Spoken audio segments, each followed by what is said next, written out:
Tout mon soutien est envoyé à l'AS Roma et à Evan Ndinka. Grosse inquiétude sur son état de santé après le match Udinese-AS Roma de cet après-midi, de ce début de soirée. Là, vous allez me dire, ok, il s'est blessé grièvement, il s'est peut-être fait les ligaments croisés, il s'est peut-être fait une grosse entorse. Non, c'est pas une blessure comme ça, anodine, dans un match où il fait un coup, où il reçoit un coup, ou sur une action, il se blesse. Non. Il a été victime d'un gros malaise cardiaque.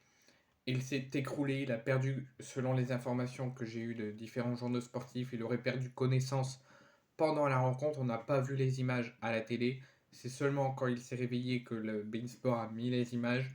Mais il se serait écroulé, il aurait perdu connaissance en moins de 2 minutes et il se serait réveillé, mais dans un état très inquiétant et très préoccupant. C'est pour ça que les joueurs de l'Udinese et de l'AS Roma se sont vite mis autour de lui et ont appelé les staffs médical de l'AS Roma ainsi que l'assistance médicale qui était présente dans le stade en cas de besoin.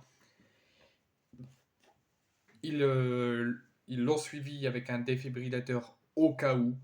Et au moment où il s'est réveillé, ils ont fait un point sur son état de santé, les premiers soins qu'il fallait faire. Et il a bien sûr pas continué. Il a été évacué sur civière, toujours avec le défibrillateur, toujours avec l'assistance médicale du stade et toujours avec le staff médical de l'AS Roma. Et il a été transporté à l'hôpital directement, tout de suite dès sa sortie du terrain et son entrée dans le vestiaire. On n'a pas plus d'informations, on ne sait pas de son état, s'il va mieux, il a refait un malaise, s'il est encore conscient. En tout cas, à sa sortie, il a fait signe à son coach et aux supporters qu'il allait bien et qu'il était conscient.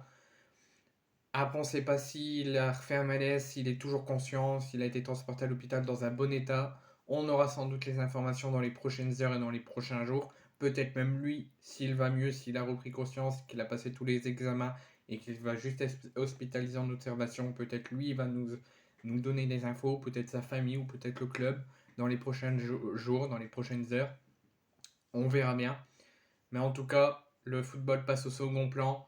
Le match a été arrêté, a été interrompu d'abord pour discussion entre les deux staffs, le délégué, tout ça, pour voir l'état des deux camps, parce que les deux équipes ont vu le joueur s'écrouler et perdre connaissance. Ils ont parlé entre les joueurs se sont parlé entre eux, les deux coachs entre eux, avec l'arbitre, avec le délégué. Et après 5 minutes de discussion, le match a été officiellement, définitivement interrompu et arrêté. Il sera reporté à une date ultérieure. Mais c'est pas le plus important, le football passe au second plan. Et si jamais le match finalement n'aura pas lieu et sera annulé dans les prochains jours, dans les prochaines semaines, on, on acceptera. Le football passe au second plan. Il aurait pu mourir, il aurait pu faire un gros malaise cardiaque très inquiétant, ça aurait pu être grave. On attend d'avoir les premiers examens qui vont passer, les examens complémentaires, ce que ça va donner dans les prochaines heures et dans les prochains jours. En tout cas, il a été conscient à sa sortie du terrain pour aller dans les vestiaires et être transporté directement avec les pompiers vers l'hôpital. Il a fait un malaise cardiaque, ça c'est sûr, parce que tout le monde est venu avec un défibrillateur. En tout cas, la bonne nouvelle, c'est qu'il a donné des nouvelles rassurantes et qu'il est sorti en étant conscient. On va voir comment ça va être son état à l'hôpital, ce que les examens vont donner. Mais en tout cas, les images sont glaçantes. Les joueurs étaient très choqués et ont demandé le report de la rencontre et de ne pas continuer la rencontre parce que psychologiquement, ça n'allait pas. Donc le match est reporté à une date ultérieure. Si on revient très brièvement en sportif, c'était la 32e journée de Serie A qui offrait un duel intéressant en Italie entre l'Udinese 15e et l'AS Roma 5e.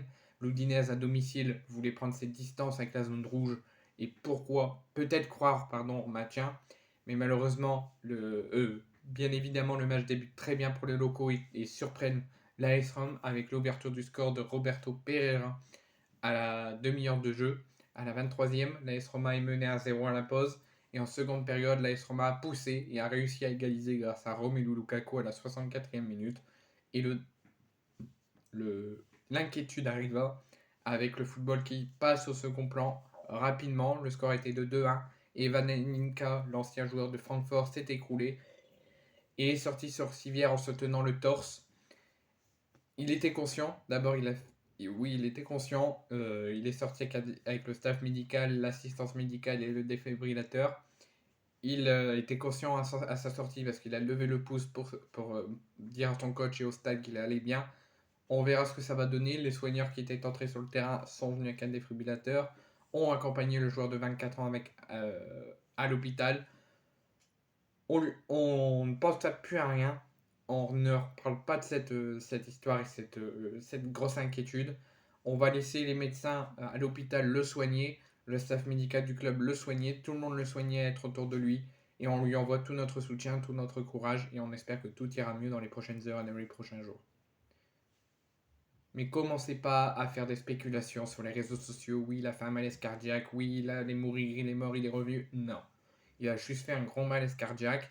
Dès que le staff médical et l'assistante médicale sont arrivés pour faire les premiers soins, il était conscient. Il est sorti conscient, il a fait un pouce aux supporters et à l'entraîneur. Maintenant, on attend ce que ça va donner, les examens complémentaires qu'il va passer tout de suite, ce qui va passer dans les prochains jours. Et on a juste à lui envoyer notre courage et notre soutien.